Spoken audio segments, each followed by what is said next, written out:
Hey, welcome to Old Ass Movie Reviews. I'm Scott. There's Dave next to me on whatever side your monitor's flipped to. Hell, I don't know. I don't know much of anything after watching the travesty called The Last Jedi, Episode 8, Star Wars second sequel trilogy fuck up. Wow.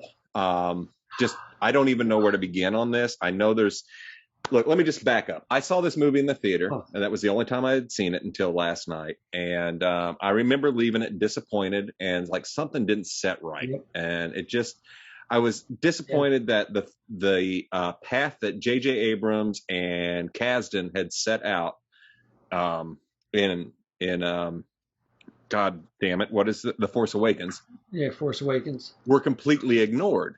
And I was like, were they really...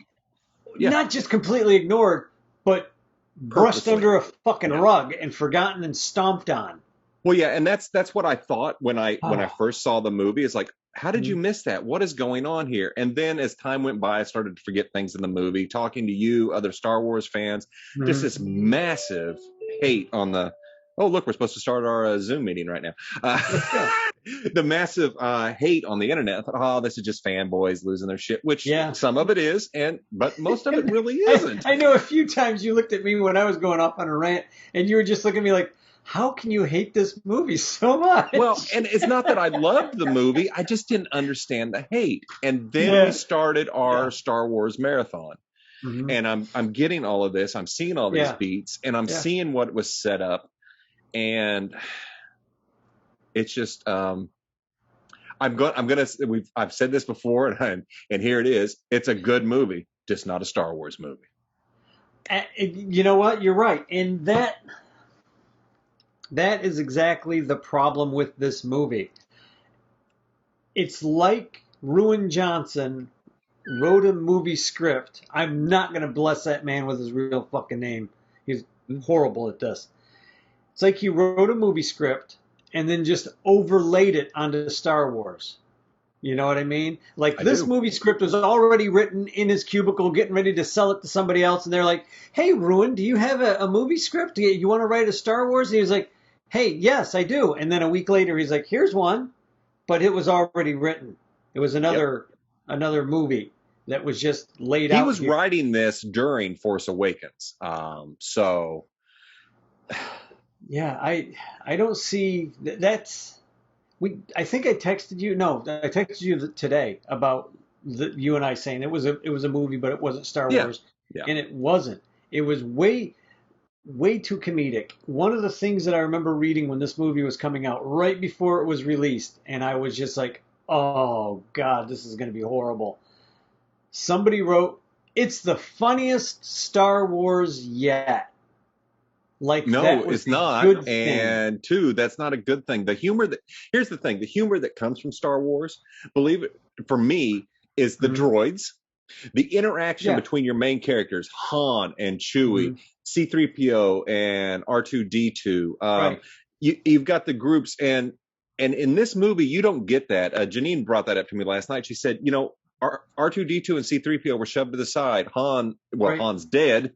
Well, don't even get me started. And you miss that, and you do have some comedic moments, but they were. I'm going to write a comedic moment, whereas C-3PO's interaction is usually funny because Anthony Daniels, God bless that man, he does so well with just the snark and sarcasm and just the weird. Yeah. The C-3PO is great, and just the puppeteers who do R2-D2 or actually I'm sure it's still a person inside R2-D2. I don't think so. I think he's mechanical now. He's mechanical now? Okay. I think it's all But we don't see R2 much at all, and that's very disappointing. Oh. BB-8 is great. I love BB-8, but that's I'm going to just throw out a scene when they get on a Snoke's ship.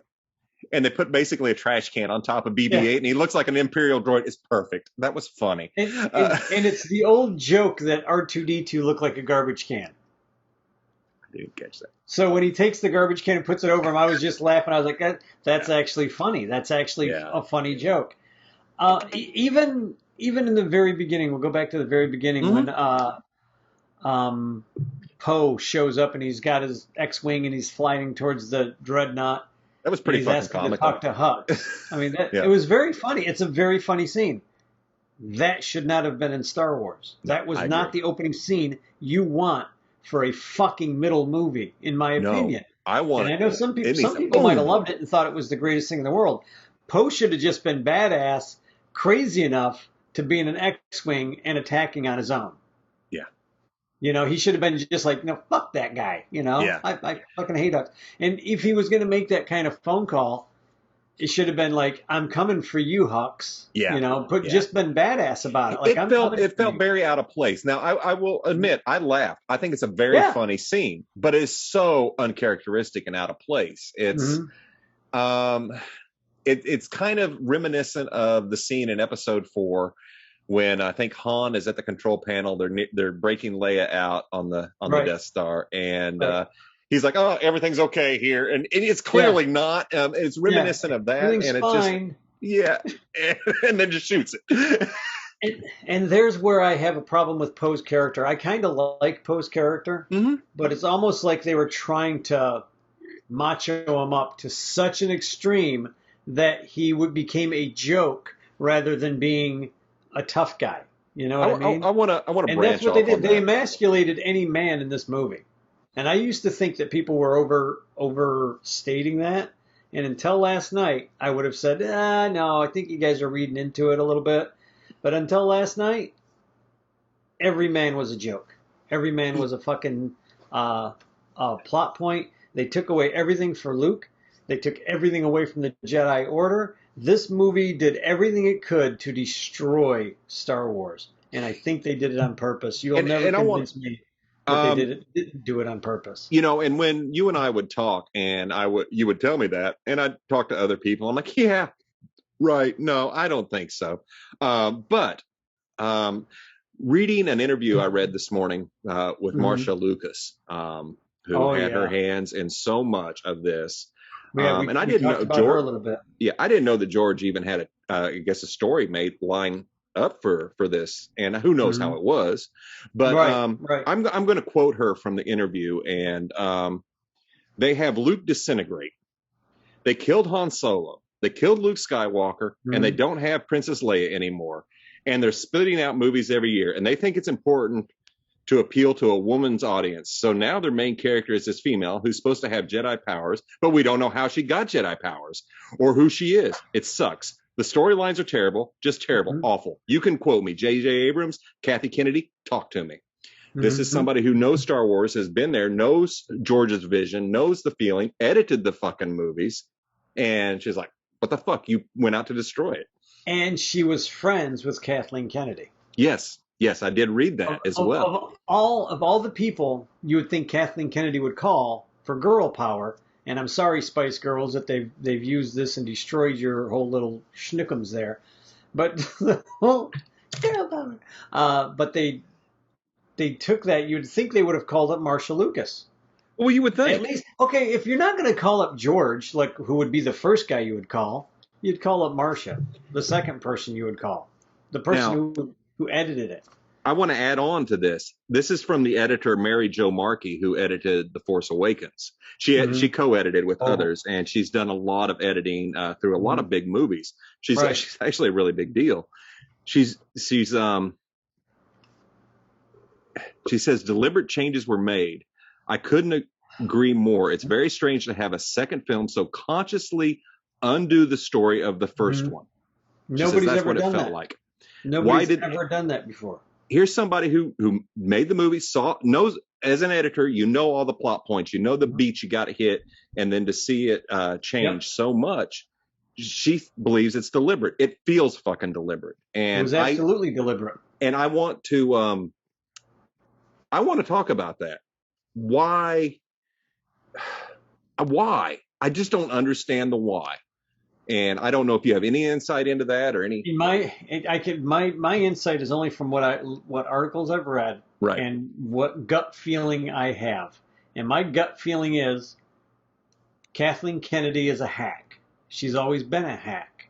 She might have been a good spitballer, like if she was in the room and you were coming up with ideas or throwing ideas out, which is I had read how she used to work kind of with Spielberg. She's supposed to be the broad going to get coffee, not running a damn empire.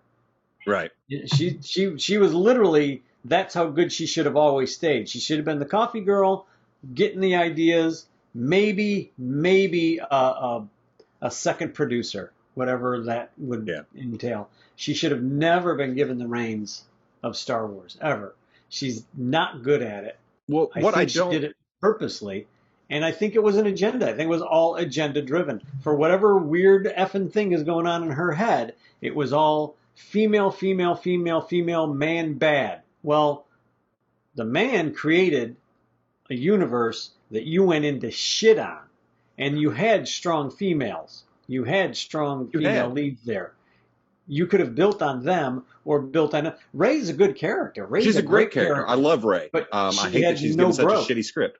Yeah, the girl who played her was just Daisy Ridley. Daisy Ridley is great. Shitty script, and God bless her, she did really well with it. Because the cute little smile that comes up on her face, the terror in her eyes, the fact that she can cry on cue, apparently. I mean, she did everything she could to make that a She made Rey a living, breathing character, and God bless her for working with what she had. Now, I didn't read no growth. Yeah, I didn't read any interviews from the cast on how they felt about it. It'd be kind of probably hard for them to get a real true sense because look, they're going to get paid the rest of their life off this. So Boyega. Yeah, follow Boyega. That's the guy you really want to talk to. How they screwed him over hard. His character, he's the initial guy. That his character Finn is the one that Kylo Ren senses. He's the one that Snoke, the lousiest freaking character ever created, bad guy villain, sensed. That's the guy before Rey ever shows up. The only reason he takes Rey is because he wants the piece of puzzle in her head. He doesn't really discover how strong she is until he's like pulling that shit out of her head out of Force Awakens. And then he's like, oh shit. Why he didn't take Boyega's character with him, I don't know, because that's the guy who he was going to look for in the first place, him and the droid. Yeah. But that story's plot started falling apart there. Boyega's character is trained in how to fight with a sword, so he should have lasted a lot longer against Kylo's character in the first one. And he should have been hunting Kylo in the second one. Like I said, that whole second movie should have been Chewbacca, Finn, and Rey breaking away from the main Rebel Alliance or whatever the hell they're calling themselves now, just hunting Kylo Ren. They should have just been wiping stormtroopers clean, left and right to get to Kylo Ren. And instead, they're relegated to the background. I don't understand. And the one little girl that's in there, the character Rose, she shows up, and you're like, okay, she should have been the tech girl. She should have been the techno wizard, smart chick. Oh, damn, the Millennium Falcon, something exploded as they're hunting, and she jumps down in there. She should have been the mechanic. Yeah. Instead, they tried to make a love interest between her and Finn, and it didn't work. Let me jump on that. We just had a movie where all the chemistry between John and Daisy is very fucking obvious. It's great. You put those two in any movie, I believe them as a couple, as we said on the last podcast. Yep. And again, here, we're going to ignore that. We're going to make another love interest. Rose is a good character. I hate that people actually shit on this actress for it. It's not her fault. Rose should have been that person. But if you notice, for some reason, Finn, who worked as a janitor with the Empire, is all of a sudden knows all this mechanical stuff about computers and hacking. When? What? Huh? Yeah. That was weird. When did you that was out of place. Finn, I'm going to jump a bit here because what they've done to Finn really pisses me off. Yeah. They used him as a butt of a joke. There is a moment. Yeah, that was a joke. What? Finn leaking water naked, bubble wrap? What? It was weird. But I can't breathe now. There's a scene where they're down on the planet and Kylo Ren has showed up and they brought that giant cannon, the Death Star tech, to blast a battering ram cannon. Yeah. Finn is flying to it. I can't tell you, I'm sure everybody else had this feeling. This is a forced moment. This is a time when I expected somebody to come in and just speak in his ear. Obi-Wan, anybody, Yeah. Yoda. Somebody. Let loose, let go, feel it. Because I felt that. It was coming. He's heading to it. This is a Force moment. And we get it. We get Rose hitting him, and it's like, why? Yeah. Why?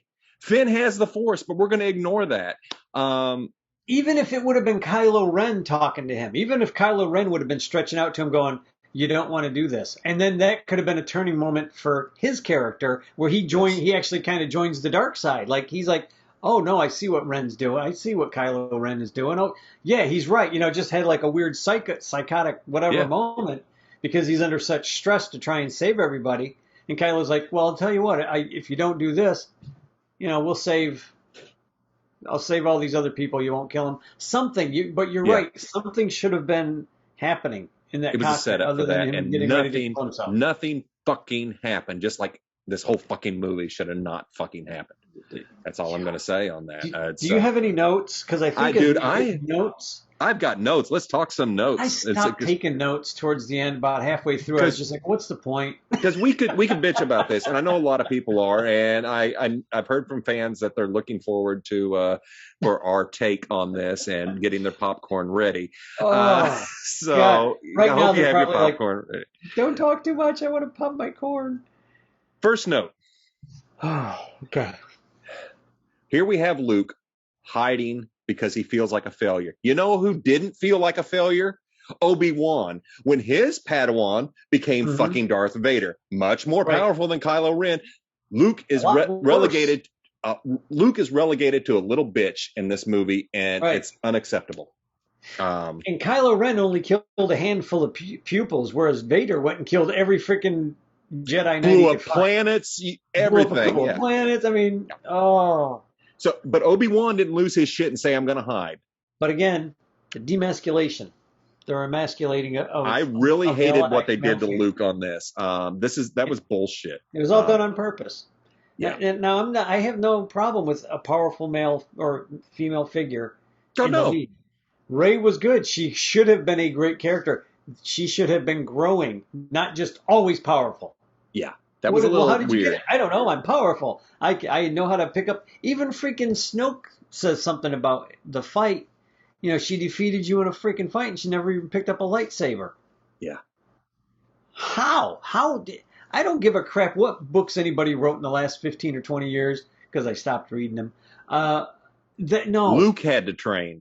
No. Why does Rey not have to train? Everybody had. Yoda had to train.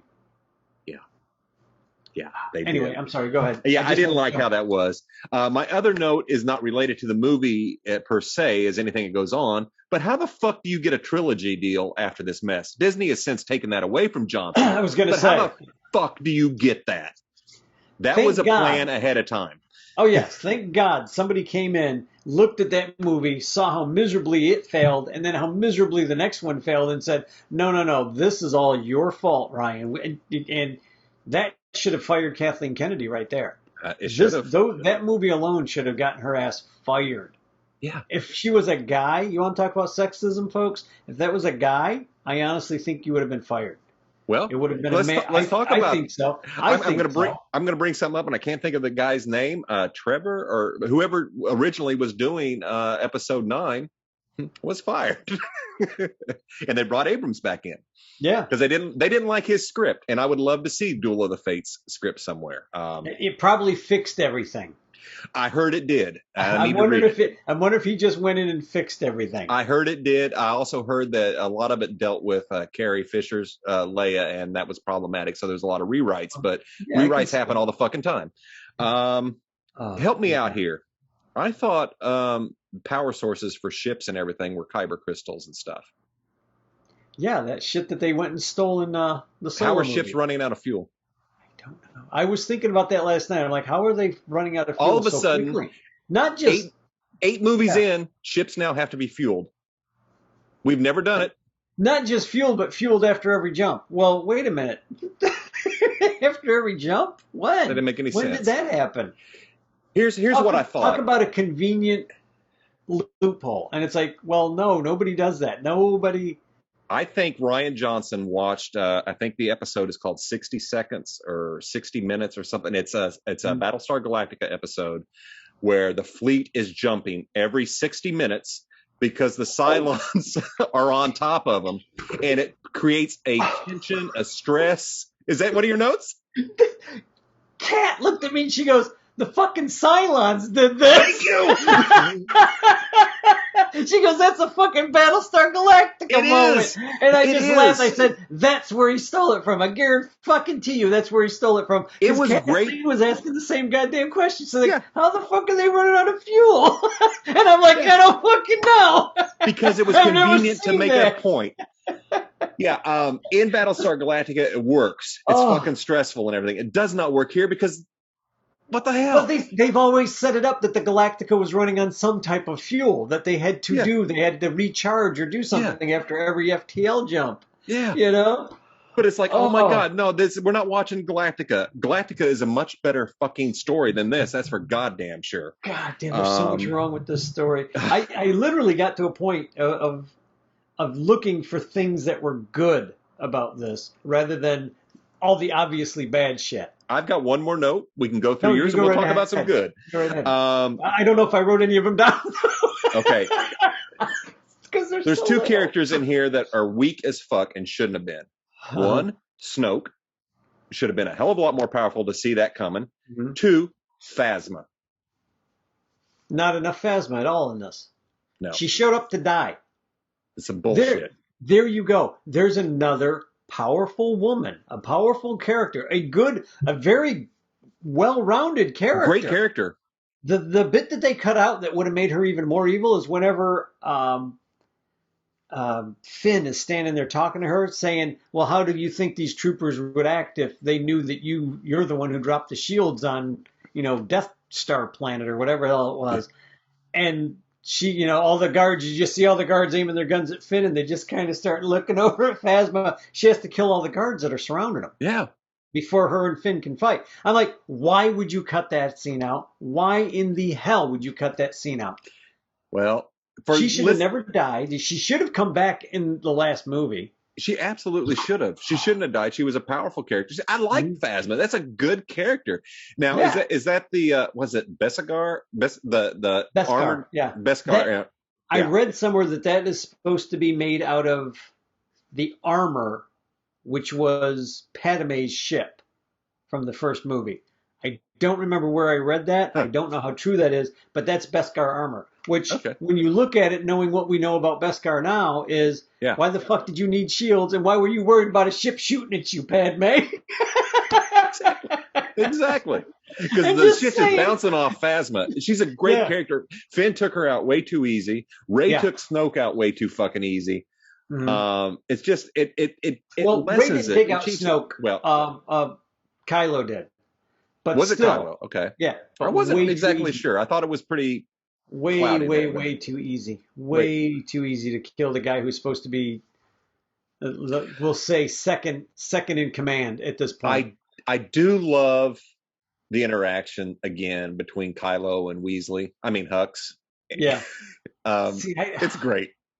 But man, when Kylo finally snaps, just slams him into the wall. That's funny. Those are good. There's good moments in here, but I think there's a lot of overdone fluff. A lot of shit. This whole movie's overdone fluff. I think. That's folks. That's my opinion. If you have a different opinion than from Scott and I, please let us know, because I think this is probably the worst Star Wars movie, and I don't even want to call it Star Wars. Let me put it that way. I'm with you there. There is entertaining factors in here, and we'll talk about those in a few minutes. But right now, I'm on my bitch rant that this is a horrible movie. It's a horrible Star Wars movie. Star Wars, yeah. I almost think that it's worse than the holiday. Actually, it is. It's less Star Wars than the holiday special. At least the holiday special had Han Solo throwing a fucking stormtrooper. Fuck yeah. Fuck yeah. First 2 seconds, Han Solo's on planet. It had Han. Family holiday special, Han Solo killing stormtroopers. Poor guy. I still say he had time to think about that in his fall. He did. There is some good here, but one of the problems that I had is it had a lot of I don't know. Just when they go to the casino planet. Yeah. We talk about swinging a hammer and with a message. Oh my God. They missed It's pretty the fucking obvious blatant. person. They missed Lando Calrissian should have been the person with the Thank fucking you. flower. Thank I don't you. care what anybody says. I fully expected to see Donald Glover sitting there. I Or wasn't actually, at even this point, it expecting would have been Donald Billy Glover. D. Yeah, It'd I been was Billy looking D for at this Billy point. D. Yeah. Williams. Yeah. I was like, when it wasn't Billy D. Williams, I was just like, what the hell? How? And it was somebody how that had did nothing you to do miss with that? anything. Nobody cares about that guy. Nobody cares about purple-haired chick either. But nobody cared about that We'll guy. get to Saying, her. what the hell happened there? What? And they missed. If they would have brought Billy D. Williams in, they missed the perfect Colt 45 joke. Right? With him sitting there and all the freaking rampaging wildebeest come flying through the window. Yes. Oh my God, that was That so would have great. been the perfect. I mean, how do you miss that? How do you fucking miss that joke? Because you're Of all the clueless. stupid jokes you've made, how do you miss that one? I feel that he and Kathleen Kennedy wanted to just. Damn it! It feels like a deliberate sabotage of Star Wars. Dude, I I've don't heard see it and any I've other way. read that was their whole deal. They That was fucking almost did basically it. their whole deal, that they wanted to destroy Star Wars for whatever reason. I don't know what the hell Rian Johnson's problem was with this. I mean, I don't know. Ruin just went out and kept ruining everything. Yeah, It's like, what the hell boner did he have against? And it's what I don't understand. He's tell him to kiss his ass at one time. He's a good director. He's a good writer. This is not his thing. I don't understand why he took it this way. I had problems beyond that. And this is a weird one. Watching movies now, I start to nitpick, and the cinematography bothered me in this. That's the problem with doing this. You start looking and picking. I didn't like the transitions between conversations back and forth with characters, because almost every single character in this movie is framed dead center on the screen.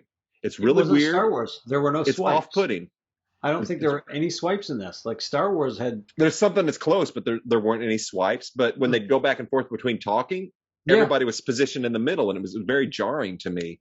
I mean, they're a little off center, but not like you would watch in a regular show. So it was a weird editing choice in some of this stuff. But let me back up to the casino planet and the messages. Message. I was happy for one of the Wayans brothers to come out. I was waiting for Keenan Ivory Wayans to say a message. Yeah, great. It was. I'm going to put this scene here so I can make a message. Not I'm going to put this scene because our characters need to go through this, and this is some shit they're going to deal with, and a message happens to come out. I want to make a message. They were hammering that message way too early. All they had to do was have that girl go, "I don't want to go here. I don't want to go here," and him like, "Well, we got to go there. You know, this is where we got to go." Find out why. And then as they're standing out there and he's talking, and that's when she goes, "Just look around, look deeper."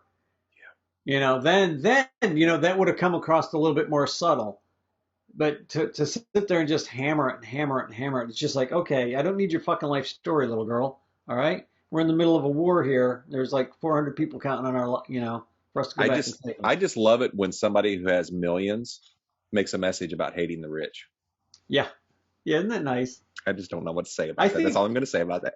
I think if you go to an Ivy League college and you have a degree, you're not allowed to bitch about stuff anymore. You're just not like that. Not like that. You're not allowed to play the race card, the sin card, the woman card, the whatever hell card you got in your pocket. You're no longer allowed to use that if you've gone to an Ivy League college. Yeah, it was very in your face. Millions of dollars a year. It was in your face. Yeah, that's fine. It was in your face, and it was off-putting to have that in here. And it's like, we talk about this all the fucking time, man. Yeah. Yes, you're going to have a message, but do it artfully. Yeah. Not because you want to send a message, or at least do it where let the viewer come to that conclusion on their own without being hit over the head. If you wanted to show that women could be strong and a strong warrior, they had the perfect character and right. They did. They absolutely They did not have to tear down. The problem with this story is they tore down all the men and tried to build up a woman in the wrong way. Well, instead of, like I said earlier, having her grow as a Jedi and go to get training as a Jedi and become a Jedi with, maybe having help along the way. Somebody saves her life, so she sees, oh, okay, because this person saved my life, I have to be a stronger, better person, or I have to do this, or I can do that. But there was no growing. She had all the power. She did. What did she do? The only thing she went and learned was how to put a damn lightsaber back together in the third movie from the book. And you barely get that. You barely get how the hell did she build a fucking lightsaber? You know? Sorry. Before I want to talk rant again. No, and that's great. That's great. Rants. We knew this was coming. I want to talk about the emasculation of the man, and let's just start with the one that's so in your face is Poe Dameron. Yeah, Oscar Isaac is an excellent actor. He lives and breathes Poe. He really, I can tell he's into Poe. Yeah, it's great. It's great. He really digs his character. But we see he goes from dollar store Han Solo to he doesn't. Right. You're right. He's acting in a way that I don't see that his character would have been acting. Yes, he would have taken chances. Yes, he would have said, "Fuck you, I'm doing this." Mm-hmm.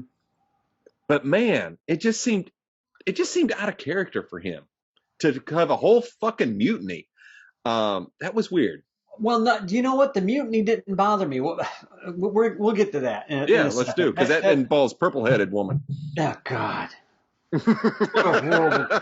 And I really like Dern as an actress. Laura Dern's great. I love her as an actress. Yeah. I love her in the Jurassic Parks. I love her in almost everything I've ever seen her in. She's good. But this movie she was terrible in, and it wasn't her fault. Again, It is a script fault. This is fucking KK's fault here. At any point, Kathleen Kennedy's fault, 100% that she did that. Why for that character wasn't that Admiral Akbar? I agree. Because Admiral Akbar was a man.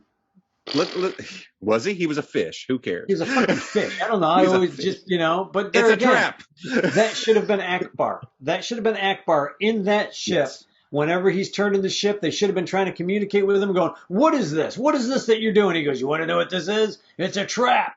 And he hits the fucking button, bang, slams. Beautiful. Perfect fucking light. It would have been the ultimate beautiful death for Akbar to give his life to save the rebellion. Nope, they gave it to some purple-haired chick that I didn't give two shits about. Well, let me talk about purple-headed chick. I forget her name, but at any point did you believe she was a general? Nope. I believe she was a bitch. Yep. And that's how she was written. Now, and for me to say that, I'm suddenly the sexist man and the man, woman hating man. But that's not it. She was poorly written. She started off like this as just hating Poe and just like, I don't want it. Whatever you have to say, I don't care. It doesn't matter. Mm-hmm. I'm better than you. All of this. And then at the end, she changed, which made no fucking sense. Yeah. Oh, he's the character is poorly written. No, you hate him. Stop. Yeah, you hate it again. I feel for Laura Dern. God bless her. She got to be in Star Wars. Unfortunately, it's a character that everybody fucking hates. Nobody, it was just a bad character. She came across as bitchy, as a know-it-all, and that's fine when you're Princess Leia. Oh, yeah. They built Princess Leia that way. She came across well, and there was somebody for her to spar with Luke or with Han Solo. Well, with Leia, with Leia in this, and we'll get to Mary Poppins in a moment, but with Leia, her interaction with Poe is what you would expect a commander who was disappointed in somebody who disobeyed orders. I mean, what Poe did was epic, but she saw the whole cost. Poe didn't see that. Mm-hmm. Right. That should have weighed very heavy on Poe. Yes, you took down a dreadnought, but how many hundreds or thousands of people lost their lives that day for your move without following the order? And that should have held more weight. And it did, coming from Leia. You could hear her disappointment. Yeah. And see, that would have worked for me had he walked on the ship and Leia would have had him arrested. Yeah. And Leia would have said, "Throw that man in the brig." And then later on, they have a conversation with Leia on the free side of the brig, and him still in jail. They could have had a good conversation. Yeah. Like Leia's like, "I'm not sure if I'm going to let you out," kind of thing. Mm-hmm. And then everything that was going on with Finn and the little Rose chick could have been going on with Poe still locked up, trying to figure out how to get out. And these two are like, "Well, we got to go do something. We think we know where." How to get out of here, but we can't go to Leia. She's not going to let us leave. It didn't even have to be mutiny at that point. It could have just been, we got to do something behind her back, and it's not going to be good, and we need somebody who we can trust. I don't think it should have went to that extreme. No, but that's what I'm saying. Like, if you're going to keep that part of the story in there, that could have been worked out. But it was. And I don't think he could. He didn't have he would have had to go get the support of the entire ship to pull a mutiny. He had 2 people or 3 people. That just isn't going to work. I mean, the logistics aren't there. Rose, to me, is not a needed character at all. I don't know why she was written. It was to break up the love interest between those two. You know what? Why? I don't know. But because if you see Poe whenever he meets Rey, he's like introducing himself and he's kind of looking at it and she's like, ha ha ha. And she's like, hi, I'm Rey, and smiles at him like, no, they're not trying to get these 2 fuckers together. No. And then all of a sudden in the next movie, it's even worse. It's like, Jesus Christ, man, you guys just need to make up your fucking mind. Write a good story, okay? Oh, I can't wait to talk about that because here's the thing. I'm watching this and I'm thinking afterwards, after this first time I saw it, I thought, okay, they brought J.J. Abrams back. He's going to fix all of this. And then he didn't. His excuse was, I couldn't fix everything. Yeah, you could. You could have literally ignored 90% of this movie. I don't think his heart was in it. I don't. And I like J.J. Abrams. He just kept getting overrode. I like J.J. Abrams, but I'm not a fan of his Star Trek movies, and I'm not really a huge fan of, well, actually, I don't know what I like of his that he's done. I'm sure there's something. He does good TV. I don't mind his Star Trek movies. I really don't. I think they should have been done in continuity, but that's me. They're a different timeline. There's no reason to change the timeline, I didn't think. But other than that, I can't really think of how much I hated him. But it comes out after everybody was saying they didn't have a plan, and everybody go, no, we knew what we were doing. He actually gave an interview where he's like, we had no idea. I set up the first one, and I assumed the next guy would do, what I set up, like just play out that. And supposedly they were going to do the same thing to the third one. There was no continuity. There was no. This is the first movie. This is the second movie. This is the third movie. Nothing. You can't do that without. That's why this movie looks so poorly put together. Yeah, it hurts. It really does. It's not Star Wars, man. It's not Star Wars. Look. Yeah, I'm sorry. What you got? No, go ahead. No, I was just going to say, let me go through. Are you done with your notes? I'm done with my notes. Oh, God. I'm going to go down real quick. I'm going to just go down real quick. God. Oh, I stopped taking notes, let me tell you. Way too much humor, especially right off the bat. That opening scene should not have been funny. Look at episode 4 with Star Wars A New Hope. Mm-hmm. That chase scene, over the boom, boom, boom, again, Darth Vader, should have been more like that. And it should have just been Poe going batshit crazy. Have it be like he's the last one in his fucking flight that's left. Every movie starts like that, except this one. Snoke, big 0 for me. Horrible character, not needed. He was less needed than Rose. Rose, I could understand sneaking in there as a tech geek chick, helping out on the Millennium Falcon as they're jumping from one place to another, hunting Kylo Ren. I would have been fine. Snoke was not needed. Was Leia sensing the Force in the bomber chick? Because there's a scene when the girl in the bomber is doing something, and you see there's a shot of Leia, and she shuts her eyes, and then they go back to the girl. And I'm like, was she sensing the Force in her? I don't think so. Or was she just sensing doom? I think at that moment she thought it was over. I think at that moment she was just resigned to, it's done. I'm about to die. That was what I took from it. But given what the shit that the rest of the movie is, who knows? Maybe she was thinking of a fucking cheeseburger. Who knows what Johnson was thinking? The guy because in the middle of a war, a cheeseburger sounds pretty fucking good. Yeah, right? Oh, a cheeseburger. when Hux gets the call, or when somebody looks at Hux and says, hey, the pretend emperor is on the phone. And he wants to talk I'll take it in my quarters. And he's like, I'm going to take it in my quarters. And then all of a sudden, if you look, there's a guy standing behind Hux who just rolls his eyes. Oh, That yeah. actor deserves an award just for Yes. that, because that was some of the best background acting I'd seen. Hmm? And it wasn't enough for me to ever notice until last night. I Yeah. don't know why I even noticed it last night, but the guy's just like, like, right, you're screwed. Finn being, this is what pisses me off. Finn being relegated to comedy, a comedic character. He was He's not. a horrible, a complete comedy relief there. It drives me nuts. He was such a good character. He was the character that was terrified. He was the everyman in that situation for me. He is the guy who I would be in that situation. I want to get the hell out of here. I want to get on the other side of the galaxy as far as I can get. Yeah. I want to talk about Finn a moment. I love the character of Finn. You have somebody who's had an awakening from the Force. I'm convinced of it. Yes. And he saw a way out. He's able to break the conditioning and everything. He's an aberration. It just doesn't fucking happen. Yeah. Right. And to be relegated to comedic relief and downgraded drastically. It's like, what can we not have? It leads credence to the fact that, or it leads credence to the supposition of Kathleen Kennedy decided to emasculate all the men, and God forbid we have a strong black character in Star Wars.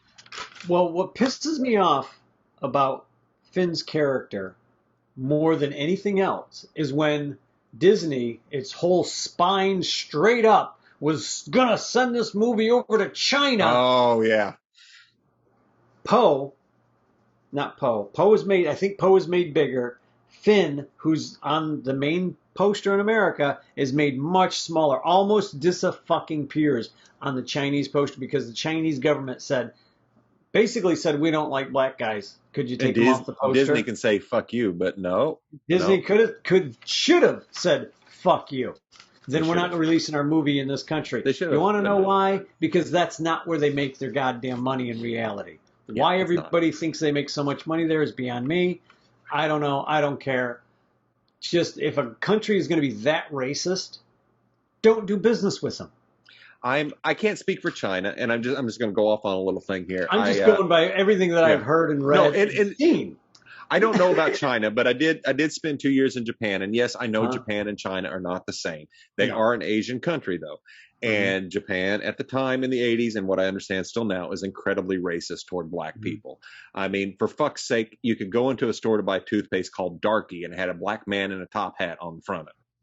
So, oh my God. The locals that I would talk to were blatantly racist against black people. I mean, in your face. It was insane.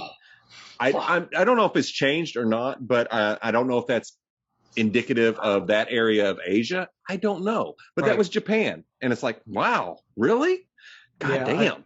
I've heard things like that. I've never seen it in practice. Yeah. Until I started reading and following all the crap that was going on with this movie when they were trying to release it. That's crazy with China. They did the same thing. I believe it. They did the same thing to the Black Panther. Really? They made so the main character. The main character basically wearing the costume, of course, in China, instead of showing the black guy showing Chadwick Boseman, instead of showing him being whoever he was without the mask on. They made sure he had the mask on. I'm like, wait, what? Completely unrelated. Who's the new Black Panther? Do we know what they're doing with the story yet? From what I understood, it's supposed to be the girl that's the cute little sister, the one in the scientist chick. Yeah, that's cool. I've heard. That would be cool. I'd love it, but I'm not going to go see it. Yeah, sorry. I understand. She stuck to her guns, and God bless her. I love her to death for just sticking to her guns for what she did during the pandemic. So good for her, but I cannot support Disney in any way, shape, or form, and I won't. Okay. And I understand that. I understand that. I like the fact that they're doing that. That's what I heard. I don't know. They may have changed it. They may have. I would have liked to see Killmonger come back, but how dare you have your own mind? Yeah. Okay. Anyway, back to Star Wars or whatever the fuck it was we watched last night. Whatever the hell this crap was. Horrible portrayal of Luke Skywalker. Oh my God, it's horrible. Horrible. The only thing that saves him, there's I won't say saves him, but I really love the deleted scene where he tricks Rey into attacking or thinks she's saving the village from being attacked. Yeah, but he raiders. didn't trick her into that. Well, she just wasn't going to listen to him. She wasn't going to listen to him. But that's a good deleted. And there again, that's a good deleted scene because that winds up having to teach her patience and to look at the big picture. It was. That's what that whole point is. But you know why they took that out? Because it made him the teacher. He was teaching her something. He was showing her something. And Johnson's comment on the commentary was he took it out because of pacing. What? This movie is so unevenly paced anyway. What the fuck? There was a BS moment. That was just BS on his part. I can cut an hour out of this movie and still have a concise film. So there's so much bullshit. We could have gone through there and I'd love to do that. I'd love to just re-edit this movie, go in and get the edits in that we want to put in, just to see if we could edit a better movie. If I had the time, I want to. I want to go in and edit this. Right. I hate the porgs. I love the porgs. I think they're unnecessary, but I love them. That's why I hate the porgs. Yeah, they're unnecessary. They are an unnecessary thing. They were put there to be cute, purely to be cute, to look cute, to sell plushies. Yep. Now, as a capitalist, I completely respect that. I absolutely respect it. Yeah. As watching a Star Wars movie that is just put out there just to be cute and have... It was obvious. Yeah. It was obvious. I love them, but it's obvious.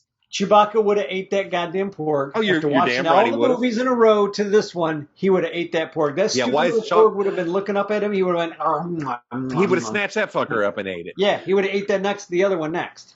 That whole scene didn't make any sense. That was not necessary. There's no reason to have it unless he was going to eat the damn thing. Oh, you want to talk about unnecessary scenes? Let's talk about Luke milking some fucking creature. What the actual fuck did I just watch? God, that's such a stupid scene. Nobody likes that scene. Nobody thought it was funny. Everybody when I was in the theater and we watched that, you could just see the theater go, what? A collective WTF? Really? Yeah. This speaking of in the theater, this was the last Star Wars movie I saw in the theater. I refused to go see Rise of Skywalker in the theater. I was so upset over this. But I was never at the level you were until now. Same here. I did not. This is my note that we were talking about earlier. If this was any other movie, not Star Wars, it might have been okay. Yeah, it's not a bad movie. It just doesn't work. I think this is the first time I ever picked up on this, that Rey senses the books when she goes to find books. Yeah, she does. She actually senses the books. So words are power. Mm-hmm. So that was interesting, and that wouldn't have bothered me had she not been powerful with everything else. Go ahead. Yeah, go ahead. Oh well, with Rey and those books, there's a scene that I find really powerful that's actually done well, but it's all shit on by Johnson after the fact. Right. And I just have to go back to what Kasdan had set up, that it was very apparent to me, and even with some of the early dialogue in this movie, that Rey was a fucking Skywalker. Yes. And even Snoke says something. Oh, I was mistaken. It's like, what? Yes. But he knows who she is. Yeah, there was a scene where she's with Luke. She was either with Luke or Ben, and I don't remember, but she says, I just need somebody to show me my place in this world. Right. And that, to me, is a very powerful scene. Daisy fucking delivers perfectly on that. It's absolutely very good. And then what do? We take all this buildup. We take all this buildup to Skywalker just to tell her she's a nobody. Mm. That hurt me. That fucking physically hurt me to hear that. It's like, that was wrong. My heart breaks for Rey. That's why I thought those two were related, brother and sister, or twins also. Yes. That was the only explanation. I always assumed what was going to happen in the third movie was going to be, you're going to find out that they hid the daughter or the sister because Ben could go to the dark side. And that's why they gave Ben to Luke. Is like, let's see if we can keep him on the light side. We can sense the evil in this kid, or whatever the hell you can sense at that age. but we're going to move the sister out of here. I thought it was a setup kind of like how they did Luke and Leia as children. Right. Hiding. Right. And that would have been perfect. That would have been a great circle, callback. Mm-hmm. Here it is again. And no, you're a nobody. Your parents were drunks who sold you. Yeah. It's like, what? No. Ruin Johnson. I hope you never work again. Not in Star Wars or anything else I love. Chewie would have eaten the Porg. Why kill? This is the other thing. Again, it's why kill off Akbar off camera? And like I said already, talk about a sexist thing to do. The one guy who would have turned the ship around and blasted that, and you would have heard cheers in that audience. The audience would have gone fucking nuts. They would have loved this movie. They would have loved this movie just for that scene. I'm telling you right now, if they would have had Akbar do that, it would have worked. Especially if he would have said, you know what this is? It's a trap. Zam, boom, super light speed right into the dreadnought. Perfect line, perfect moment, perfect guy to do it. Nope, we're going to have some purple haired chick do it. Really? Yeah, I feel for Laura Dern. Protesting today. Do what? What are you protesting today? Just being ugly because I can. Yeah. Rose, not a bad character, just misplaced. Misplaced. Was not necessary. Not as a love interest. She could have easily been a necessary character. Yeah, like I had said earlier about being the techno wizard on the Millennium Falcon and chasing Kylo. Yeah. They should have been hunting Kylo through this whole movie. That would have been great. It should have been a hunt. And even if that line would have come out and said, you know who your parents are? Your parents are a nobody. You would have known Kylo was lying to her at that point. And see, when I first saw this, I thought, he's fucking with her. He's lying. Yeah. And then, of course, as we get to the next movie, no. JJ says, fuck you, I'm going to do something unexpected because it'll freak people out. Yeah, but not in a good way. Yeah, it still didn't work. But in the next movie, I'll tell you what would have worked. Yes, we will go there. Again, all of these things are my opinion, folks. Some of the stuff Scott agrees with. Some of the stuff he doesn't. So far, he's been agreeing with a lot of this shit. I never thought we would be on the same page on this movie. And I'm going to take advantage of it as much as I possibly can. Yeah, I'm with you on this one, dude. This is a piece of shit. It's a good movie. It's not a Star Wars movie.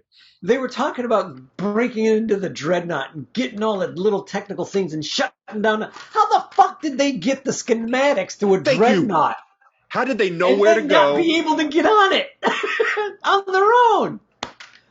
I want to talk about that because I like. Thank you. I'm with you. They all of a sudden knew how to get on, knew how to disable, knew all of this shit, but just couldn't do it. So they get this lowlife who has a giant neon sign hanging above his head saying, I can't be trusted. Benicio del Toro, great fucking actor, horrible in this movie. I will die on this hill. I think he's absolutely atrocious in this movie. I do not like him at all in it. It's just an unnecessary character. Maybe it's because he decided to stutter every third word. And it was just like choice for his acting choice is what bothered me. The character it really bothered me. The character could work, but his acting choices, like I said, Benicio del Toro is a great fucking actor. His choices and direction in this didn't do him any favors. No. So. And here's the thing. There was no comeuppance for that character. None. None. Even, folks, I'm going to spoil the next one for you. He doesn't show up in the next movie. No, and he should have. He should have. He should have showed up and Finn should have killed him. That would have been great. That would have been awesome. You know, and I do agree. It was neat that he was a double cross. Yeah. But like I said, he had a neon sign hanging saying, I can't be trusted. Let's go trust this guy. What? We're going to trust this guy indiscriminately. And we're going to talk to whoever we're talking to on the ship in front of him, telling him our entire plan. Yeah. Anyway. Not in the same universe, but John Boyega would have been a perfect fucking Doctor Who. I don't know who this other fucking guy is. He looks familiar. I hope he's good.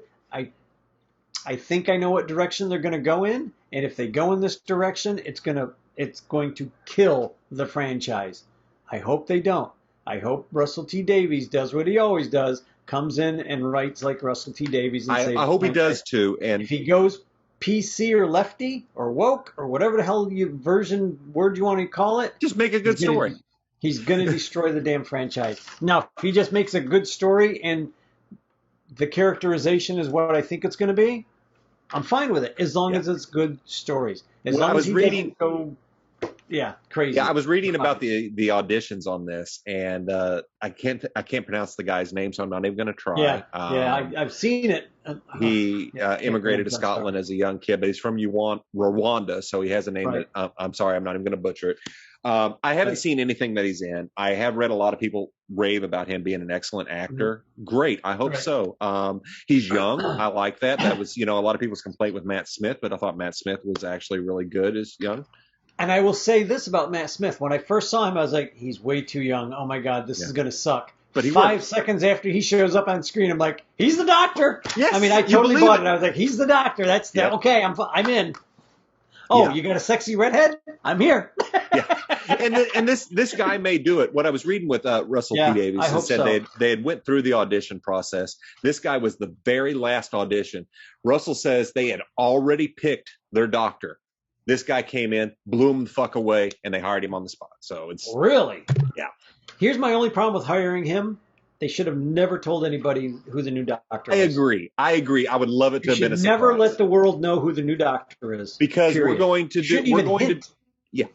do what everybody did when Jodie Whittaker was announced. We're going to pick her apart and look for some hidden message or anything like that, or agenda and everything. I would rather the doctor just show up. It's like, oh, cool, here we go. Jodie's a great actress. Horrible writers. My fears are based on what they did to the Last Doctor with this guy. That's the only direction I'm coming from is, and I'm hoping that Davies just comes in and goes, yeah, no, we're not going to have what you guys did. It was a dream. What you guys did, no, it was a memory implant. What you guys did is another dimension. Whatever I'm going to write, I'm going to fix it. Don't worry about it. That's all I want to hear from Russell T Davies. When did Davies leave? At what point did he leave? Was it right before Matt Smith? Was it Moffat doing Matt Smith? Okay. Was it? I'm trying to think if it was I don't know. I know I loved Eccleston. I loved the beginning, the Ninth Doctor, and what Davies wrote. Yeah. So, and again, like that was the minute Eccleston was on the screen, it's like, hey, he's a doctor. I'm good. Yeah, there's so Tennant many as well, ways. Matt Smith. Yeah. And I think I said this to you before, and I'm sorry, folks, that I'm going off on a tangent about Doctor I know, we just switched to another space opera. But the new guy, Boyega, I think would have been a good Doctor Who. He would have been. I think that with Doctor Who, they should have just been doing old doctors, hiring new actors to play old doctors for about 2 or 3 seasons, just do old stories, and then come back to modern day with a new doctor. Try and get people in, because I'm going to say this, and I know we've totally left the Star Wars universe. Yeah, but that's okay. We're going to come back because I have more notes. I watched the first season with Jodie, and that was it. After they made some choices that I just could not get behind, I'm done. Yeah. So this is a chance to bring me back in, just because it's like, we talk about it on this show a lot, swinging a hammer with a fucking message. Yep. And it was very obvious. And it's like, can we just have a good story? No. Because that message is going to show through. Mm-hmm. And it's not going to be hitting me in the head and giving me a bludgeon across my skull. Thank you. My next note, we're back to Star Wars again. Ray and Ben communicating, hated that. I was dumb. It was stupid. I didn't like it. I didn't mind. There are points when I didn't mind it. But for the most part, I don't think they should have been able to communicate. Maybe it was sense weird. Each other, but not. And if they were going to be able to communicate as clearly, as crystally as they could, they should have been. They had to have been brother and sister. Well, thank you, because they even showed that with Luke and Leia. And hell, it's like, come on, they had to have been. But again, they pooped on that, threw it out, and it was stupid. Yeah, I even wrote it down. If you go that far, make them twins. Sitting on the rock was funny, and I do think it was appropriate. When Rey is told, get up on the rock, sit there, and he says, close your eyes. Close your eyes. And he says, reach out. And she just puts her hand out, And she's like feeling it. Looks at her, and he just kind of rolls his eyes, and he's got that reed in his hand. Yeah. And he's like, he's like, do you feel She's anything? like, I can feel it. I can feel it. Like, no, I don't feel anything. And then he starts tickling her hand with the reed. She goes, I feel it. I feel it. Do you feel it? Is there strong? I feel it. And then he just slaps her on the hand. She's like, I've never felt this before. She like opens her eyes and she looks at Luke and she's like, oh, you meant reach out with my feelings. And he's like, yeah. That was a Yoda type moment. That was fine with me. I actually thought that was a good moment. Go ahead. Start me on Yoda, do not. Wait, let me finish these real quick. I know you got notes on Yoda. No, actually, maybe I do have one or two. Codebreaker should have been Lando. Stampede the Stampede would have been the perfect moment for a Colt 45 joke with Billy D. Williams. Sorry, I would have done it. It would. Yes, that's what I'm saying. If you're going to go so far as to make a shitty Star Wars movie and everything's a joke, put that joke in there. Go the full distance, man. Own it. So Rey bests Luke Skywalker? No, not going to happen. He's a fucking Jedi Master. Whether he's endowed with the Force at that point or not, I don't remember whether he brings it back. I think he did, but I'm not sure. But either way, she's not kicking his ass. She's just not going to kick his ass. No. I thought it was cool to have Yoda show up. It was. I did not like the portrayal of Yoda. I thought it was too crazy old man Yoda, like from Empire. But I think he was trying to teach him a lesson. He did, and he was right. It's time. I love whenever Luke's like, "You're destroying the old scripts, the old scrolls." She goes, and he looks at him and he goes, "Oh, read them, did you? They're real page turners, huh?" Yes. And Luke is like, "Well, no, I never actually read them." Now I had problems with that. Like, wait, what? You were a master and you didn't read them? That's why I had problems with it. These are the sacred texts. He's there at this temple. And he hasn't read them. I don't buy that one fucking bit. How did Luke become such a badass Jedi without that kind of studying and that training? Yeah. Because Yoda wasn't around to train him. Luke had to do it on his own. He learned to teleport himself with the fucking Force, which is a great scene, by the way. Yeah, he had to learn from somewhere. I hated that scene. I stopped. The only part I like about the scene. The only part I like about the scene is after the lasers clear and it's like, did you get him? Yeah. Did you get him? I did like the scene where he does this. Yeah. He just knock the dirt off his shoulder. For anybody who's listening, it's him when he wipes his shoulder off, like he's just got a little bit of dirt on him, and he just flicks it off, like, yeah, you're nothing, kid. Now there's a problem with that scene. I want to talk real quick because they show the setup, the duel between Kylo Ren and Luke, and they're on a planet which is covered with salt, and underneath the salt is a red earth, a red crystal.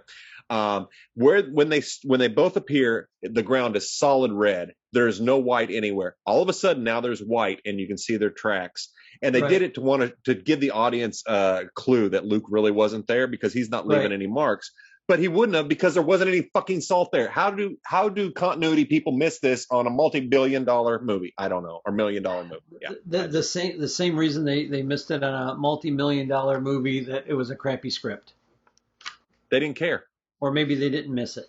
They thought it would just make money. I just brought up Benicio del Toro. This movie did not make as much money as they thought it would or that it should have. Oh, really? The toys didn't sell. Nothing sold on this movie. I mean, maybe Rey character sold and BB-8s. I can't think of anybody else. I have a friend of mine. He's a director, Thomas Smith. Shout out to Fighting Al Films. I like that guy. I like what he does. Absolutely. So be on the lookout for our latest short from Fighting Al called Evil Head, Dead by Dong. Yes, you heard it right. Dead by Dong. It's so disturbing. It's very disturbing and it's great. Showed at Texas Frightmare this past few weeks. It's gonna be on Troma. It's pay channel. Thank you. I appreciate that. Yeah, where yours truly gets attacked by a possessed dildo, and violated in many ways. It's fun. Be on the look. Anyhow, Thomas has a remote control BB-8, which is really fucking cool.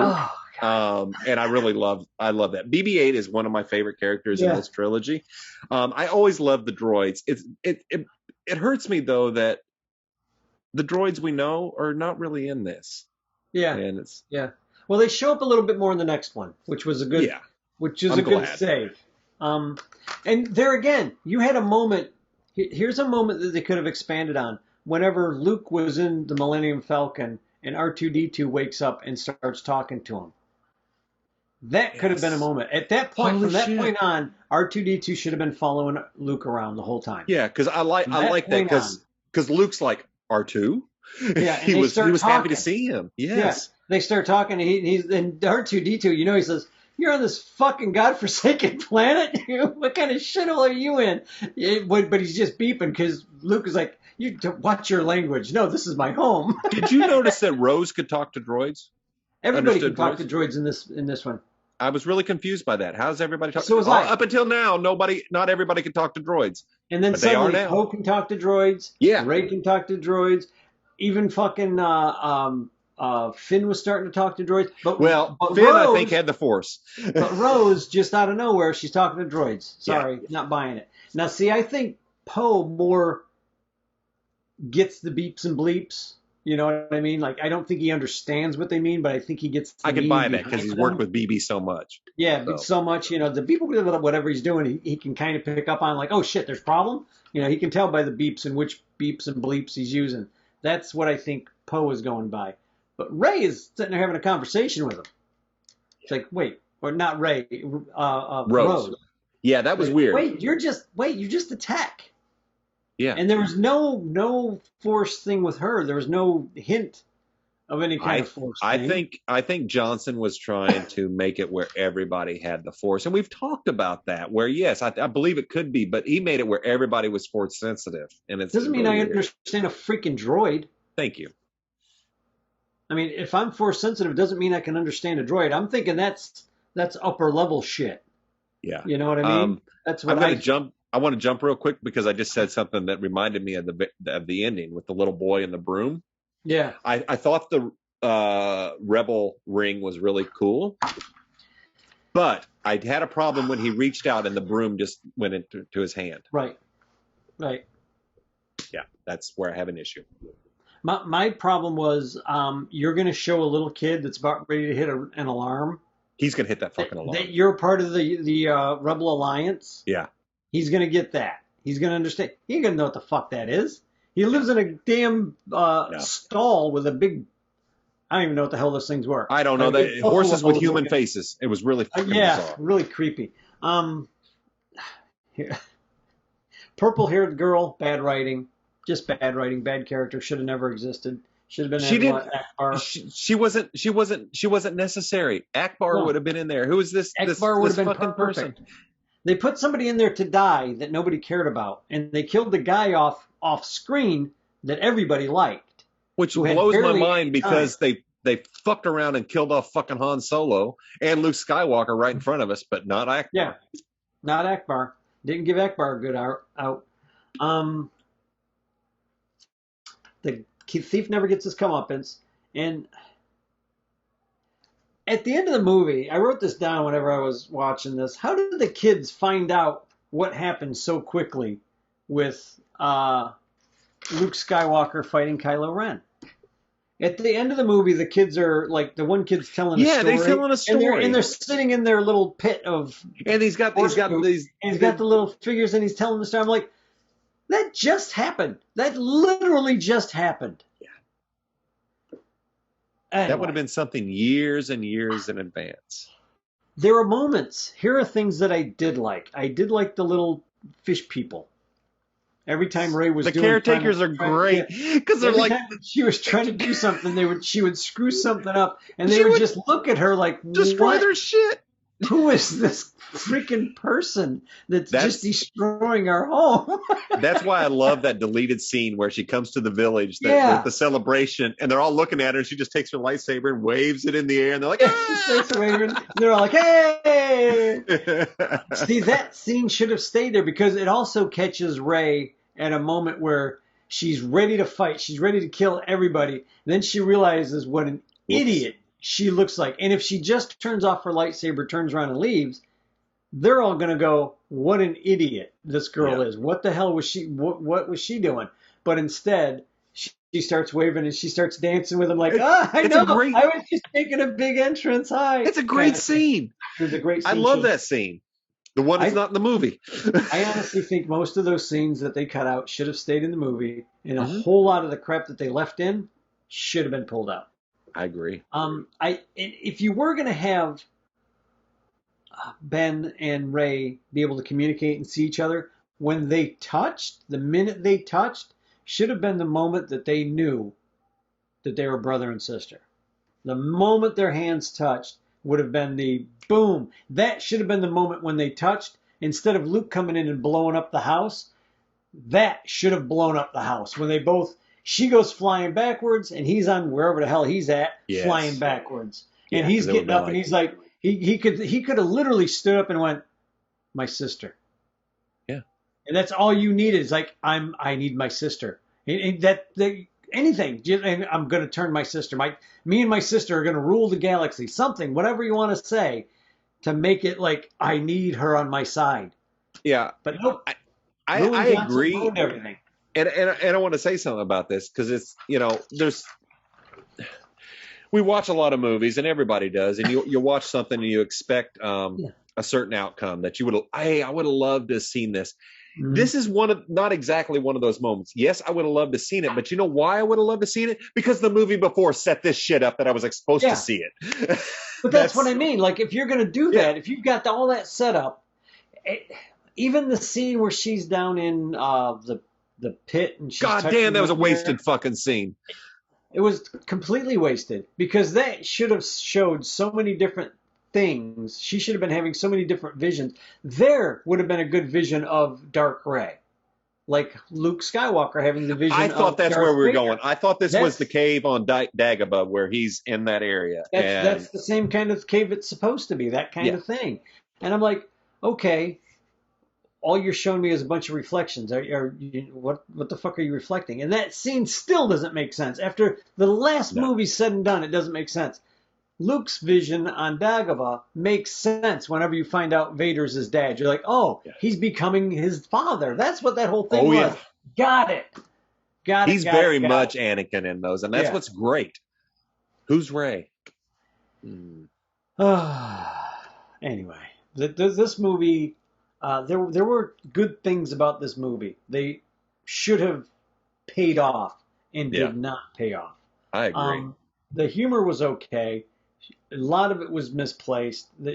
To me, again, I got to say, it felt like he wrote a movie script and overlaid it on top of what should have been Star Wars. That's what it felt like to me. It's like, hey, I got this script. It's a great space opera story. But I'm gonna take these characters and plop them in now after I have my story, and they feel like afterthoughts. Yeah, every one of them. Like Rose was in the script for why? Why was Rose there? She didn't. I really hate that this is Carrie Fisher's last run on Star Wars. Yes, she's in the next one, but this shit was filmed during this. So I really hate that this was her end, and she deserved better. Let's talk about the Mary Poppins moment. I don't know how I missed it. I was trying to avoid it, but let's go. It's got to be talked about because it's probably one of the absolute worst scenes in this movie. Next to Snoke just being. If she'd have done like Michael Rooker and said, "I'm Mary Poppins, y'all," I'd have been all right. But no. Look at me, I'm Mary Poppins, y'all. Here's what really bothers me about this scene. Two things.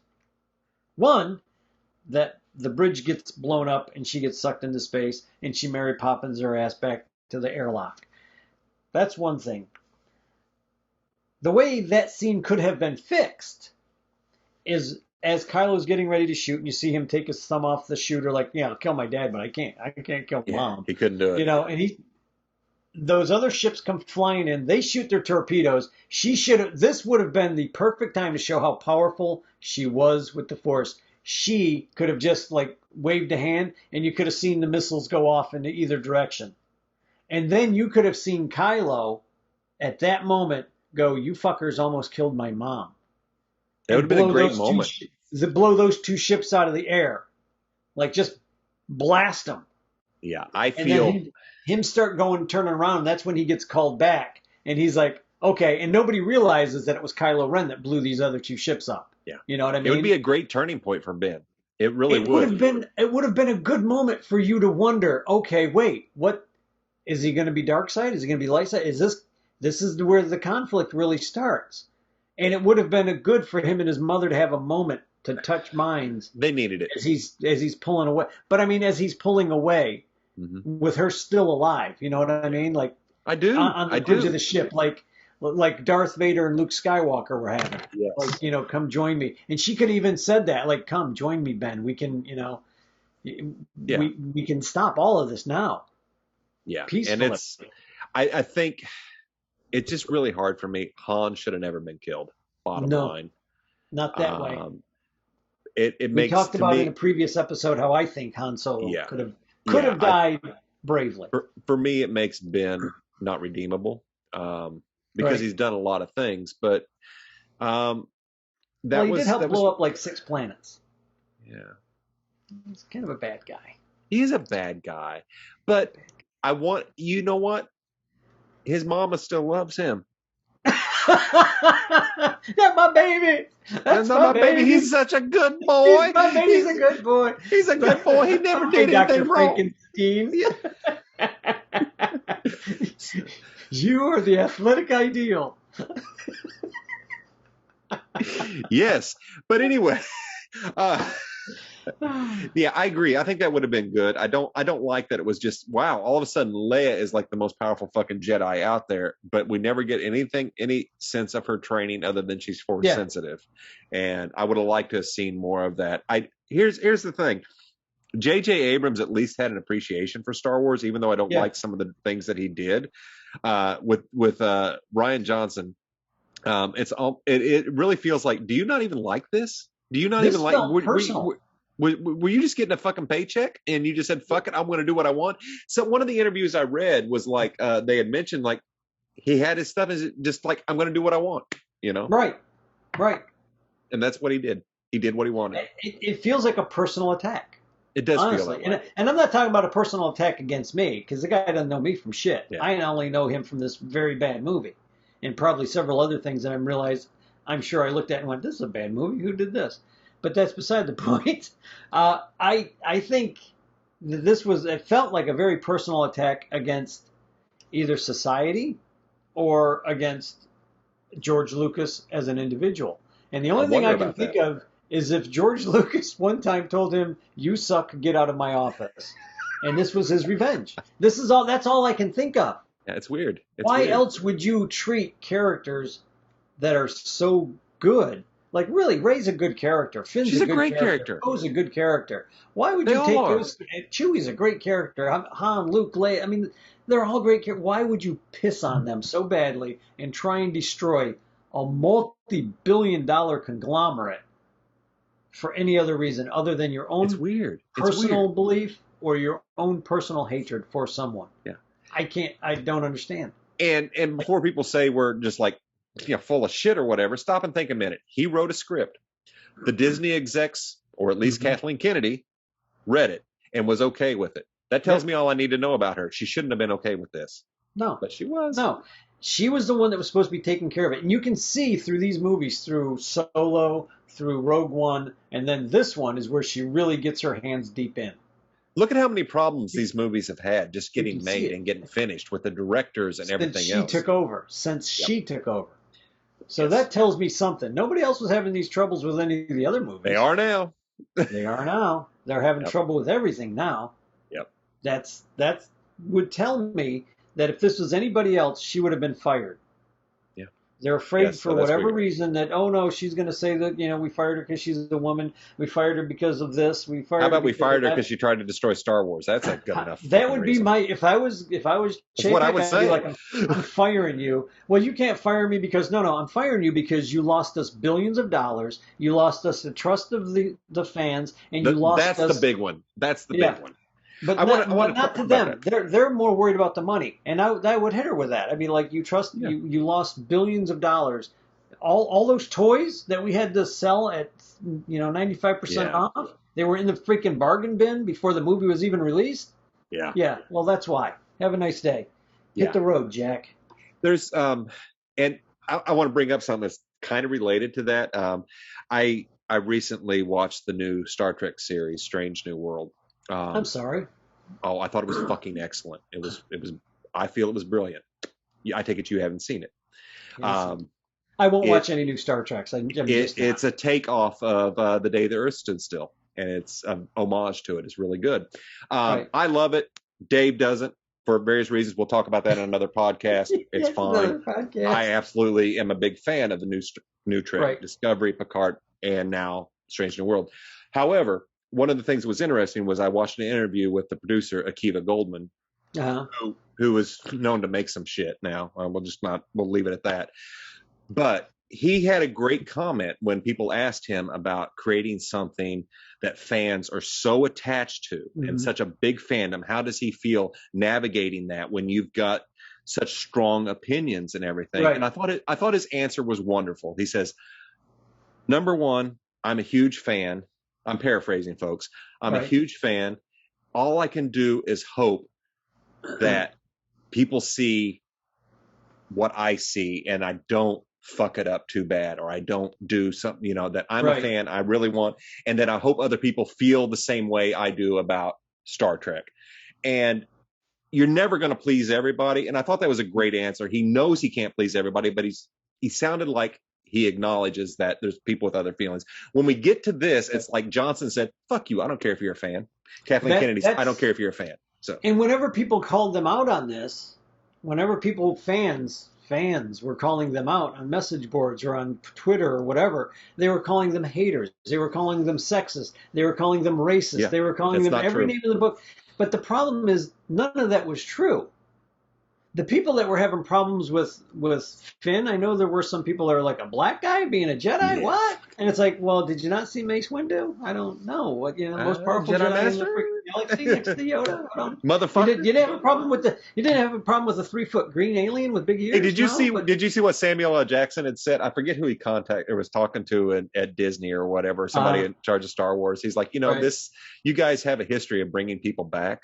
He said, I can hold a lightsaber with my left hand.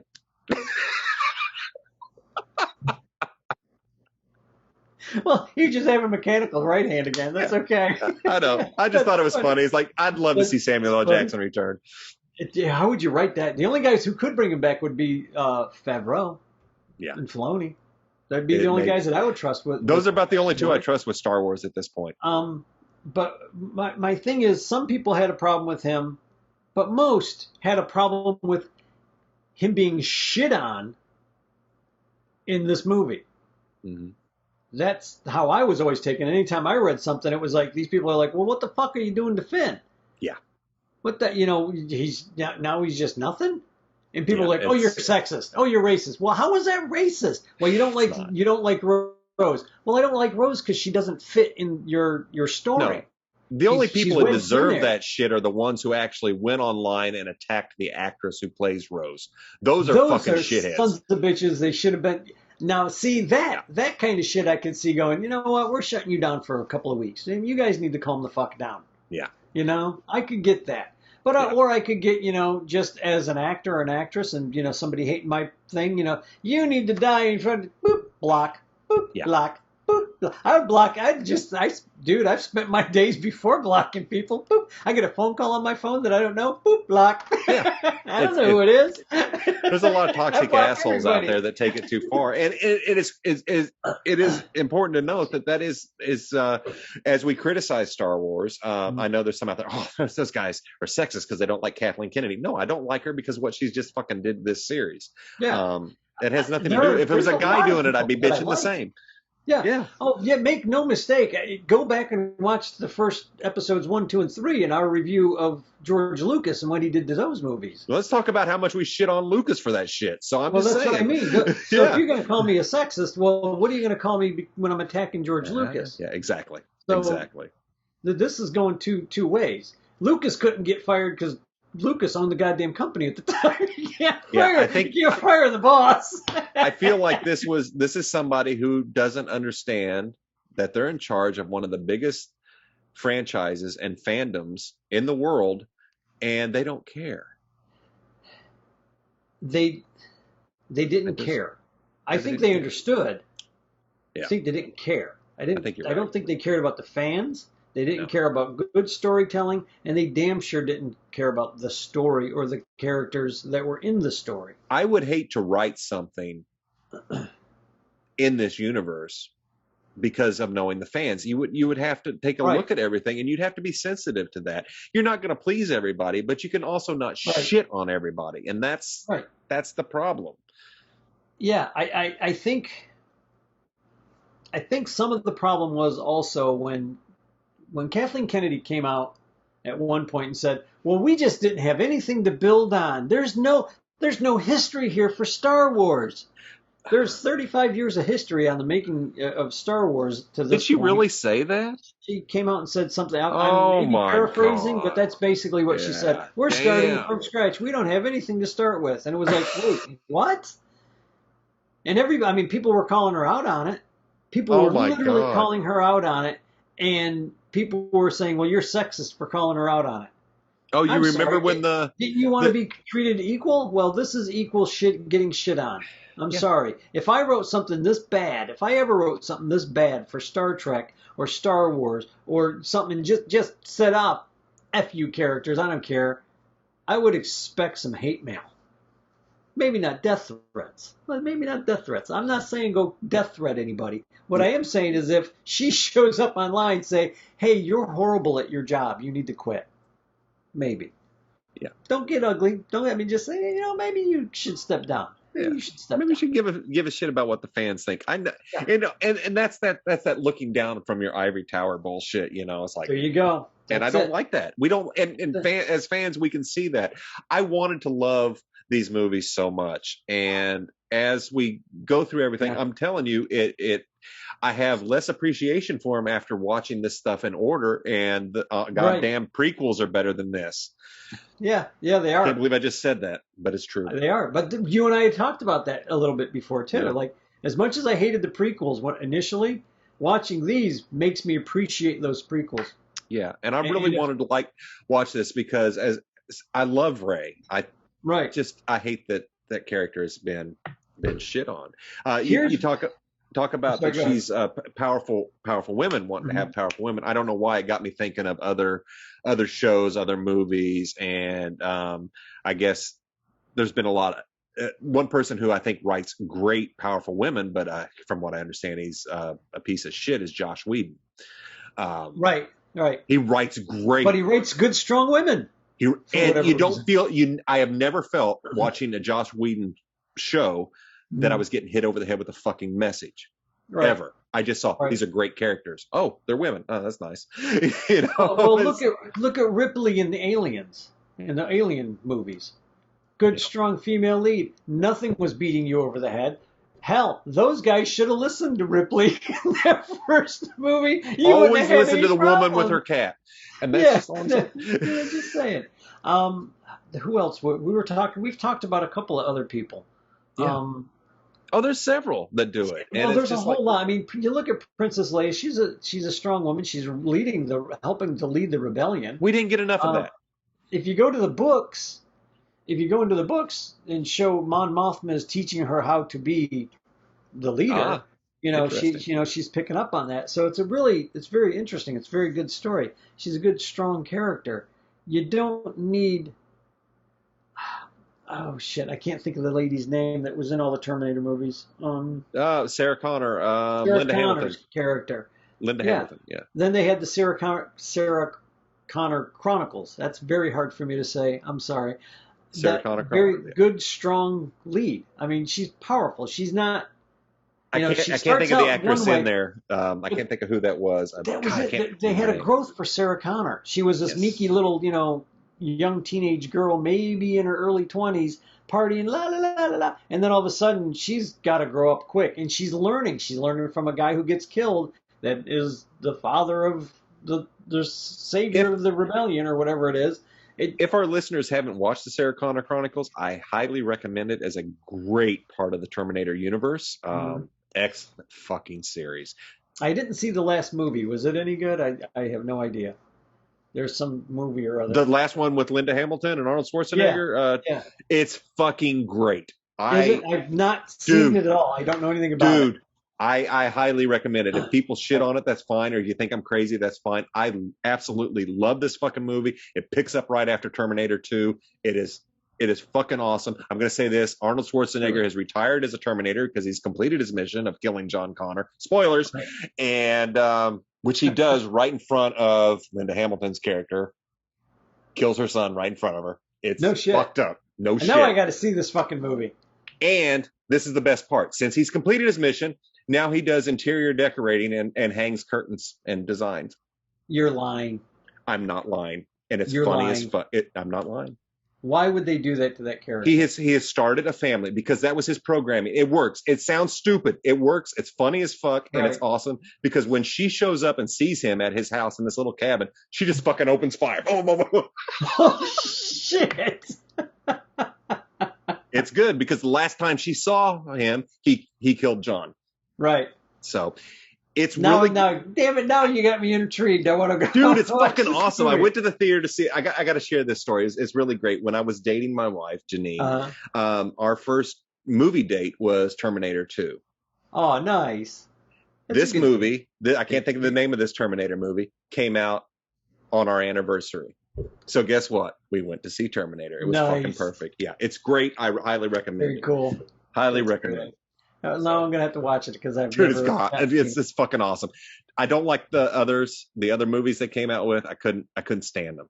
This one. See, really I didn't mind most of the Terminator movies. Well, I like Terminator 3, Terminator 2, Terminator 3. I didn't like the Salvation with Christian Bale at all. No, the one where they do the heart transplant in the dirty tent. Yeah, that was stupid. Yeah. I didn't. Most of that movie was good right up until the end. That was the problem. And then the other one that they did, Genesis, which to me felt like, let's just reboot the first movie. I didn't like it. I watched about 10 minutes of it and I shut it off, which honestly, I didn't give it a chance. So I did watch that whole movie. It wasn't horrible. The girl was cast all right. They should have cast a different guy for the part. Yeah. You know, because the guy that they had cast in this part was like way too big. He just wasn't the part of shit. I can't think. Kyle Reese. Kyle Reese. He was just too big. He didn't look anything like the guy that was Kyle Reese. And after Kyle Reese. Kylo Ren? What? Kylo Ren. After we've seen how they can get somebody so close to Mon Mothma, you're like, you couldn't have found a guy who looked like him? Come on. Well, that's what was cool with, at least in that, Emilia Clarke was a great casting. Yeah. And then there was another person that looked like the T-2000 or whatever. It was like, okay, he kind of looked like Robert Patrick a little bit, yeah. Right, but that was good. But yeah, with that I see. But anyway, yes, definitely, Rick. We will have to review that Terminator movie. I'm down for watching it again. I think you will dig it. It's great. I think I would. But as far as Star Wars goes, you have 35 plus years of Star Wars, of history, of people loving these movies and wanting to see more. You don't poop on them. I think if Disney was smart, and so far they haven't been smart about a whole lot of stuff for whatever reason. I don't know what goes corporations' minds when they decide to pretend that nobody's opinion matters. And every corporation goes through this at one point or another. But if they're smart, they get up with Favreau, they get up with Filoni, and say, "Hey, look, we're going to hire all these actors back." I'd go beg Boyega to come back. I'd be like, "Dude, we got this. You got Favreau. Go get this guy. Bring him back. We've got this. Here's the plan. We're going to make sure that you find out that she's actually a Skywalker and everything they told her was a lie. Boyega's going to be a freaking Jedi, and you can actually have him training, with Rey in an opening scene or something, make it look like they're fighting, trying to kill each other. And then you find out, oh shit, they're just training. That is so cool. Now, who are they training to fight? Well, they're finding out there's other Dark Jedi out there, or Sith are coming this way, or something. Well, the Emperor's back. You could make this happen. Yeah. Yeah. I'm going to fix that in our next Yes, episode. we will talk about that. We will talk about that in our next episode very easily. I would like to thank all our listeners for hanging on with us through our rant-fueled podcast as we hit Doctor Who, the Cylon, Star Trek, Terminator, and whatever the fuck else we decide to talk about. But I love Lucy. I love that show more than you know. It's right there with the Three Stooges for me. Might have been a Benjamin. Oh my God. I can turn that on anytime and laugh my ass off. Funny shit. Yeah. Anyway, I'm sorry. I knew that would distract you. Thanks for tuning in. And don't forget to hit like, hit subscribe, tell your friends. Tell anybody if you like us. I do appreciate our new listeners and everything. So thank you so much. I'm glad that you decided to check us out on Star Wars. But do yourself a favor. Go check out some of the other stuff. One of our our actual most viewed video right now is The Day the Earth Stood Still. I have a feeling it might be related to the fact that the new Star Trek came out and is very reminiscent of that. In fact, there's a scene with Commander Pike at home with The Day the Earth Stood Still playing on the TV in the background. No kidding. No kidding. That's funny. And he ends up being basically Klaatu to another planet. Oh, no. Telling them, you're going to fuck up. Oh, no. That's funny. Okay, that's cool. Pretty cool. It's pretty cool. It's a neat homage to The Day the Earth Stood Still, so I don't know if that's like all of a sudden why we're getting more views. Could be. Go check it out. Go check out our earlier episodes. We talk about a lot of shit on this show. So do yourself a really I don't know how well I'm coming across on the microphone in the very first episode. I don't remember. But we have some good moments. It's only about 17 minutes. That's a short one. Coffee is a great one. I highly recommend coffee. And it's a funny one. And I think that's whenever we both decided, yes, this is going to work. We are, I do believe that our next episode is episode 100. I think you're going to be right. I think you're right. And I'm still in shock over that. I can't believe you put up with me for so long. I can't believe you put up with me. But hey, I think it's because we Zoom. Everybody needs somebody sometime. Thank you, Dino. Oh, yeah. We could never do this in the same room together. We're like, no.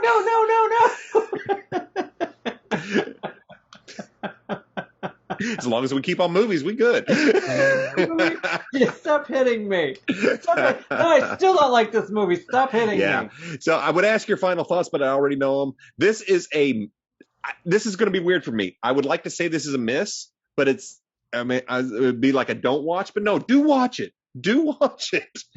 Get this shit out of your system. Watch it. See what happens. I don't like it. I think it's a waste of fucking time. That's all I'm going to say. It's the worst.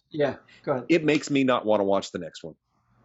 In fact, I didn't want to watch this one last night. I was like, fuck, I got to watch this shit. This is a hard watch for me. It really is. Even though it's got some good humorous moments in it, there's just so much. They came so close at so many times where they could have done turns and made this a good movie, and they just chose not to. That's what makes me think he already had a script, and all he did was wedge the characters into a script. I think so. But I honestly think that's what he did. Yeah. And instead of writing Rose out of the script, whatever script he had, he was like, well, I got this girl. Well, you know what? I'm going to make a new character. And the character wasn't bad. It was just how she was used. That's my biggest problem. I think that's why people had a lot of problems with Rose, is because of how she was used. And they're not looking at the bigger picture. You and I are able to see through it. It's like, that's a good character. She was misused. Exactly. And then they just almost completely forget about her in the next one, folks. So I don't know what was going. It's like, it hurts my head. The only problem I have with Rose in this one is she's a little too enamored with the heroes of the Resistance, a little too starstruck. Which that I could understand, but she still wasn't used well. I mean, she could have been the little geeky, oh my God, you guys are great, and everybody's like, no, we're, just. It just felt weird. It felt weird. Yeah, I get it. To me. Yeah. So any final words? David? Yeah, this is not a must see. If you do watch it, don't watch it as a Star Wars movie. If you can avoid it, I don't know how you would. Or if you're going to want to be like us and just watch every goddamn one of them. Which is why I've watched every damn one of them. I did not go see the last one, the next one that we're going to watch. I did not. I avoided the theater because of this one. Yeah, and it showed at their box office. Yeah. Showed in their box office. But yeah, yeah, you don't have to watch this movie. No. Thanks for watching us, though. I do appreciate it. I hope you watch this one. I hope you watch this one. If anything, just for the entertainment. You want to come hate with us. Come join the dark side. We have cookies. Come join the dark side. Yeah, we like talking about movies, good, bad, and indifferent. You know, we're going to get back to old bad movies again. Yeah, too, so. well, it's coming. It's coming. There's a, God damn it. And I completely lost where I was going, but we'll pick it up next time. I said we would join the dark side. The dark side, yeah. Here's the thing. The Jedi, again, God damn it. At least it's been consistent. Mm-hmm. If they would just fucking talk to their people and be there and be supportive instead of, God damn, I wouldn't be a Jedi either. I'm just going to put it out there. The dark side's a hell of a lot more appealing. Because you know what they're standing for. The Jedi is like, oh, just don't hate or you'll go to the dark side. Why? They got cookies. Right? Yeah, and they got cool ships. And Hugo Boss designed all their uniforms. So I was going to say, did you see those uniforms? They're fucking snazzy, You man. did see Kylo Ren's kick-ass black costume, right? The helmet's stupid, and he doesn't have as good a speaker as his grandfather. I do like that Snoke said, take that damn thing off. Yeah, take that stupid thing off. Yeah. That's funny. Well, at least he looked a little bit more badass whenever he had the longer hair and he had the scars across his face. I was like, okay, he's all scarred up. Yeah, that's okay then. He got his damage in. But yeah, you can miss it. It's just come hate with us. Come next hate week. With us. Yeah, we're gonna hate some more. Not as much as this one. What's the name of the Death of a Jedi? The Revenge of a Jedi? Rise of Skywalker. That's the last one. Which I'm still trying to figure out the title because I don't see a Skywalker rise in this movie. I have a fix for this. Yeah, I do. Fix for that. All I'm going to say is I think this next movie is mistitled. I think it was designed to make us think, oh my God, they're going to finally fix it. Oh shit, we're going to see Rey is a Skywalker. And Tune in to see what happens. I think that's why they need to have Favreau and him fix it. I really do. Yeah, my fear about Favreau. I'm sorry. What was that? I said I think they just need to say suck it up, Buttercup, and move on. Let's get Favreau in here to fix this fuck up. My fear about Favreau and Filoni is they're going to miss eventually. It's coming. They're gonna miss. I know you like Boba Fett, but I've heard Boba Fett was a big miss for a lot of people. I think it was. I did like Boba Fett. Now let me say something about Boba Fett. I liked it just because I got some story. I found it pretty fucking boring, to be honest with you. Really? I found it to be Dances with Sand People. I heard that. Yeah. Dances with Sand People. Oh. It's a good story. I think its pacing was way off. I just didn't have the vibe. And I'm going to say this. The reason I like Book of Boba Fett is and I can't think of the Mandalorian's name, Jin, whatever. When he shows up, the show is awesome. It becomes the Mandalorian and Grogu and Luke and Ahsoka. I can't think of her name. Yeah. And she shows up. It's like, there we go. Okay. And they're they actually go to the island where Luke has the temple that he's building before he has his first students. It's really cool to see that, but that was only because that showed up that the show got good. So, see, there's a problem with the writing then. At that point, there's a problem. Yeah, it was. So I think you're right. I think they did kind of have a miss. So maybe with her, with new series, and with Obi-Wan, fingers crossed that we get some good stuff. I'm actually anxious to see Hayden Christensen step back into the role. So. Yeah, I want to see how that goes too. I'd like to see that, but again, it's going to be a long time before I watch any of it. I have a fix for you. Live vicariously through you and everyone else that watches these movies. Yeah. But yeah, it's we're on our last movie now, Rise of Skywalker. Next one. Yep. It'll be episode 100. Come celebrate with us. There's going to be a lot of ranting in there too. Yes. And may the Force be with you. and with you always, whichever ways. I always feel like I'm in Catholic Church Mass when we say that. So I don't make anybody kneel down and stand up and kneel down and stand up. So next week, join us for the rise of Palpatine. And we catch you all next week.